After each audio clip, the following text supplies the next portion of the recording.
Hello friends, welcome back to delicious dishes. ഇന്ന് വന്നിട്ടുള്ളത് വളരെ ഈസി ആയിട്ട് പെട്ടെന്ന് തയ്യാറാക്കാൻ പറ്റിയിട്ടുള്ള ഒരു ബ്രേക്ക്ഫാസ്റ്റ് റെസിപ്പി ആയിട്ടാണ് കേട്ടോ. അതിന് വേണ്ടിയിട്ട് 2 കപ്പ് മൈദയാണ് കേട്ടോ എടുത്തിട്ടുള്ളത്. ഇതിലേക്ക് ഒരു മുട്ട ഉടച്ച് വീഴ്ത്താം. പിന്നെ മധുരത്തിന് ആവശ്യമുള്ള പഞ്ചസാരയാണ് ചേർത്ത് കൊടുക്കുന്നത്. അപ്പോൾ ഞാനിവിടെ ഒരു 3 ടീസ്പൂൺ പഞ്ചസാരയാണ് ഇപ്പോൾ ഇട്ട് കൊടുക്കുന്നത്. അതിനുശേഷം എല്ലാം കലക്കി മിക്സാക്കിയതിന് ശേഷം മധുരം കുറവാന്ന് തോന്നിയപ്പോൾ കുറച്ചും കൂടി ഇട്ടെടുത്തിട്ടുണ്ടായിരുന്നു കേട്ടോ. പിന്നെ ഒരു നുള്ളു ഉപ്പ്, അതുപോലെ തന്നെ ഒരു നുള്ളു ബേക്കിംഗ് സോഡയും കൂടി ഇട്ടിട്ട് കുറേശ്ശെ വെള്ളം കൂടി ഒഴിച്ചിട്ട് ഇത് നല്ലോണം ഒന്ന് മിക്സ് ചെയ്തെടുക്കാം. അപ്പോൾ ഞാൻ 2 കപ്പ് മൈദയ്ക്ക് ഇവിടെ 1.5 കപ്പും പിന്നെ ഒരു 2-3 ടേബിൾ സ്പൂൺ വെള്ളം കൂടി ആവശ്യമായിട്ട് വന്നിട്ടുണ്ടായിരുന്നു കേട്ടോ. അപ്പോൾ അത് ചേർത്തിട്ട് ഒരു വിസ്ക് യൂസ് ചെയ്തിട്ട് നല്ലോണം ഒന്നും കട്ടകളൊന്നും ഇല്ലാണ്ട് ഇളക്കി യോജിപ്പിച്ചെടുക്കുകയാണ്. ഒരു ദോശമാവിൻ്റെ കൺസിസ്റ്റൻസി ആയാൽ മതി കേട്ടോ. ഇനി ഇതിൽ ഫില്ലിങ് കൊടുക്കാൻ വേണ്ടിയിട്ട് ഞാൻ കുറച്ച് നട്ട്സ് എടുത്തിട്ടുണ്ട്. ബദാമും അതുപോലെ തന്നെ കിസ്മിസും എടുത്ത് വെച്ചിട്ടുണ്ട്. അതുപോലെ പിന്നെ നേന്ത്രപ്പഴമാണ് എടുത്തിട്ടുള്ളത്. നേന്ത്രപ്പഴത്തിന് പകരം നിങ്ങൾക്ക് ഏത് പഴം വേണമെങ്കിലും യൂസ് ചെയ്യാം കേട്ടോ. ഇനി ഇതെങ്ങനെ ഉണ്ടാക്കുന്നത് നോക്കിയാലോ.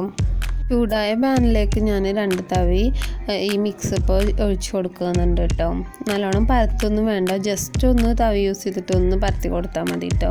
ഇനി നല്ല ചെറിയ സ്ലൈസുകളാക്കിയിട്ടുള്ള പഴം ഞാൻ ഇതിമ്മക്ക് വെച്ച് കൊടുക്കുകയാണ്. നമുക്ക് പഴം ഏത് ഷേപ്പിൽ വേണമെങ്കിലും ആക്കി കൊടുക്കാം കേട്ടോ. നല്ല കനം കുറഞ്ഞിട്ട് ആക്കുകയാണ് നല്ലത്. പിന്നെ ബദാം ഞാൻ ചേർത്ത് കൊടുത്തിട്ടുണ്ട്. ബദാം ഇല്ലയെന്നുണ്ടെങ്കിൽ ചേർത്തില്ലെങ്കിലും കുഴപ്പമൊന്നുമില്ല കേട്ടോ. അതിന് ശേഷം ഞാനൊരു മുട്ട കൂടി അതിൻ്റെ മുകളിൽ ഒരു ടീസ്പൂൺ മുട്ട കൂടി ചേർത്ത് കൊടുത്തിട്ടുണ്ട് കേട്ടോ. മുട്ടയിൽ ഒരു നുള്ളി ഉപ്പിട്ടിട്ടുണ്ട്. പിന്നെ അതൊന്നായി വരുമ്പോൾ ഒന്ന് മറിച്ചിട്ട് കൊടുക്കാം. എന്നിട്ട് ഈ ഭാഗം കൂടി ഒന്ന് മൊരിപ്പിച്ചെടുത്തിട്ടുണ്ട് വെച്ചെങ്കിൽ നമ്മുടെ പെട്ടെന്ന് തയ്യാറാക്കാൻ പറ്റും നമ്മുടെ സ്നാക്ക് ഇവിടെ റെഡി ആയിട്ടുണ്ട് കേട്ടോ. അപ്പോൾ ഈ മുട്ടയുടെ മേലെ നിങ്ങൾക്ക് ചീസൊക്കെ ഉണ്ട് വെച്ചെങ്കിൽ അതും കൂടിയൊക്കെ ചേർത്ത് കൊടുക്കാം കേട്ടോ. നല്ല ടേസ്റ്റാണ് ചീസൊക്കെ കൂടി വരുമ്പോൾ. പിന്നെ ബദാമിന് പകരം നിങ്ങൾക്ക് മുന്തിരി മാത്രം വേണമെങ്കിൽ അതും കൂടി ചേർത്ത് കൊടുക്കാം. അതെല്ലാം വേണ്ടാന്നുണ്ട് വെച്ചെങ്കിൽ ഒഴിവാക്കി കൊടുക്കാം കേട്ടോ. നമ്മുടെ കയ്യിൽ എന്താണോ ഉള്ളത് അത് വെച്ചിട്ട് തയ്യാറാക്കിയാൽ മതി. അപ്പോൾ ഇത് ഉണ്ടാക്കാൻ ഇത് വേണം നിർബന്ധമൊന്നും ഇല്ല കേട്ടോ.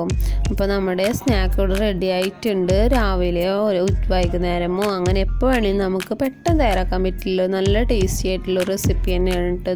കുട്ടികൾക്കും മുതിർന്നവർക്കൊക്കെ ഒരുപാട് ഇഷ്ടമാവും. അപ്പോൾ നിങ്ങളെല്ലാവരും ഒന്ന് ട്രൈ ചെയ്ത് നോക്കാം. എന്നിട്ട് നിങ്ങളുടെ അഭിപ്രായങ്ങളൊക്കെ ഒന്ന് കമൻ്റായിട്ട് അറിയിക്കാം. പിന്നെ ഈ വീഡിയോ ഇഷ്ടമായിട്ടുണ്ടെങ്കിൽ ലൈക്ക് ചെയ്യാനും അതുപോലെ തന്നെ ഷെയർ ചെയ്യാനൊന്നും മറക്കരുത്. ഞങ്ങളുടെ ചാനൽ ഇതുവരെ സബ്സ്ക്രൈബ് ചെയ്യാതെയാണ് നിങ്ങൾ കണ്ടുകൊണ്ടിരിക്കുന്നതെന്നുണ്ടെങ്കിൽ പ്ലീസ് ഒന്ന് സബ്സ്ക്രൈബ് ചെയ്തിട്ട് സപ്പോർട്ട് ചെയ്തേക്കണേ. സബ്സ്ക്രൈബ് ചെയ്യുമ്പോൾ പുതിയ വീഡിയോസിന് നോട്ടിഫിക്കേഷൻ കിട്ടാൻ വേണ്ടിയിട്ട് ബെൽ ബട്ടൺ കൂടി ഒന്ന് എനേബിൾ ചെയ്ത് വെച്ചേക്ക് കേട്ടോ. Thanks for watching.